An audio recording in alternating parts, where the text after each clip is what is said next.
한국이 독자적인 레이저 무기를 개발해 전 세계에 충격을 주고 있습니다.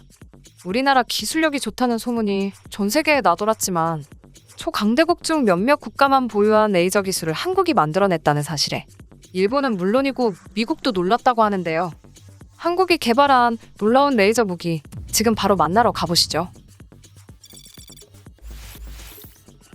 한국이 독자 기술로 개발한 레이저 무기는 이미 최고의 군사 기술력을 보유한 국가들과 몇 년 내에 경쟁할 수 있을 정도로 엄청난 위력을 자랑하는데요. 또한 파괴력은 강력한데 엄청난 가성비를 가지고 있어 단돈 몇만 원에 불과한 전기료를 이용해 한 대당 수억 원을 호가하는 드론과 함정을 파괴시킬 수 있습니다. 그래서 무기체계 중에 레이저 요격체계는 압도적인 화력 대비 엄청난 가성비를 갖추고 있어 모든 국가가 꿈꾸는 드림 웨폰으로 불리죠. 이런 레이저 무기를 한반도의 동쪽인 울릉공항에 배치시켜 독도를 24시간 지키고 한반도의 서쪽인 이어도에도 배치해 서해를 수호한다면 중국과 일본에서 한국을 공격할 시 날아오는 드론과 항공기는 물론 소형 함정까지 순식간에 박살낼 가능성이 높습니다.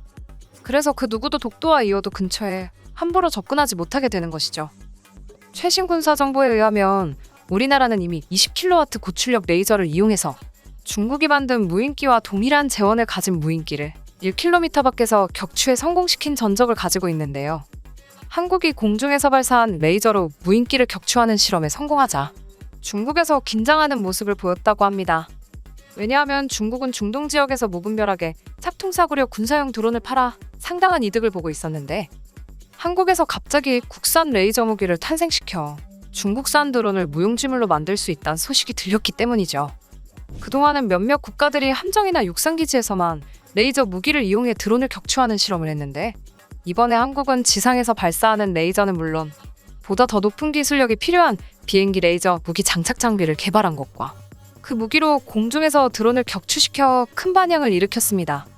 한국은 고출력 레이저 격추 시스템의 시제품을 시험 훈련장에 설치해 공중에 있는 다수의 공격형 드론을 순식간에 격추시켜 실험에 성공했다고 대대적으로 보도했는데요. 대한민국 국방부 연구개발 담당자는 만일 이 레이저 무기가 실전에 배치된다면 20km 거리의 목표물도 거뜬히 격추할 수 있다고 발표했습니다. 그래서 중동의 중국산 드론에 열풍을 일으킨 중국에게 있어서 한국군의 발표는 청천벽력과도 같았습니다. 그도 그럴 것이 군용 무인기 경쟁이 가속화되는 상황 속에서 중국은 가성비를 앞세워 손쉽게 수출 시장에 진입해서 중동 하늘을 장악했지만 이제는 한국의 레이저 무기 앞에 속절없이 당할 위기에 서 있기 때문입니다. 이런 가운데 중동의 이스라엘과 한국은 무인기 공중정보 감시 관찰 정찰 분야에서 업무 협약을 체결하는 상황까지 왔습니다. 이 소식을 접한 중국과 일본에서는 한국의 무인기 전력이 군사력 방면에서 강화되는 것을 매우 우려하는 분위기였는데요. 레이저 무기와 드론이 합쳐져서 한국의 전력이 증가될 경우 일본과 중국에게 매우 불리한 점으로 작용하기 때문입니다. 이러한 상황에 한국이 미국이 아닌 이스라엘을 택해 무인기를 비롯해 무기 협력을 맺은 것은 매우 이례적이라고 중국에서는 말하고 있는데요. 아마도 이스라엘이 기술 측면에서 미국에 뒤지지 않으며 가격도 저렴하다는 강점이 있어서 한국을 매료시켰다고 분석했습니다. 또한 현재 이스라엘과 한국은 방산업체에서 비슷한 점이 많죠. 각국이 무인기 사업에서부터 레이저 무기 개발까지 박차를 가하고 있는 상황에서 만일 서로 협력하게 되면 두 국가 모두 윈윈할 수 있는 것입니다. 현재 우리나라가 총 4년간 243억 원을 들여 만드는 한국산 레이저 발진기는 레이저 무기의 성능을 좌우하는 핵심 기술로서 레이저 빔을 발생시켜 목표물을 정확히 타격할 수 있게 만드는 장비입니다. 우리나라는 장거리 저속 표적을 타격할 수 있는 수준의 기술을 이미 독자 개발했는데요. 따라서 가까운 미래에 우리나라가 독자적으로 개발한 레이저 무기로 한반도를 수호할 수 있을 것으로 전망됩니다.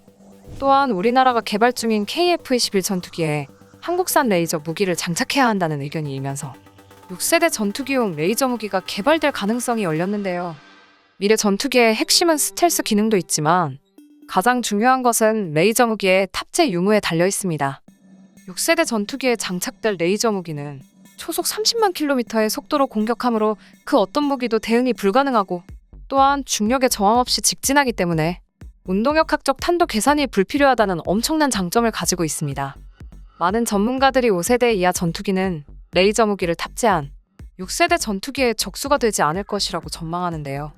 그렇기 때문에 우리나라는 레이저 무기 장착을 위한 연구의 속도를 가하고 있는 것입니다.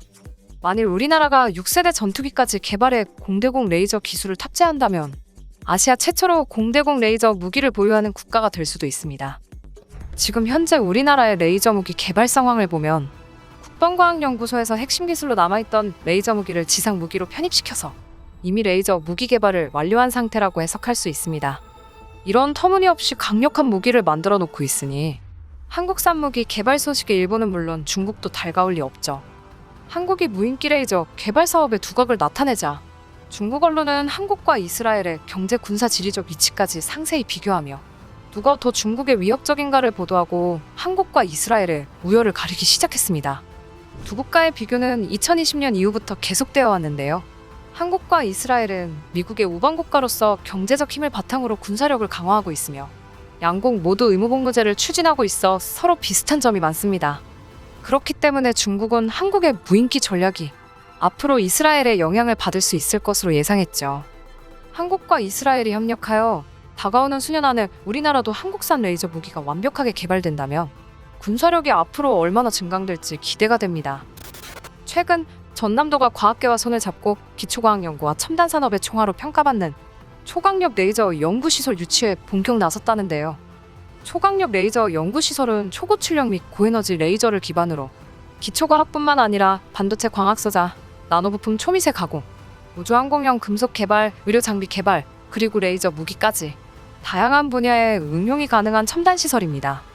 미국, 중국, 러시아, 유럽연합 등 세계 초 강대국이 경쟁적으로 초강력 레이저 연구시설 건립에 나서고 있는 상황에 우리나라도 발빠르게 시설을 설립한 것인데요.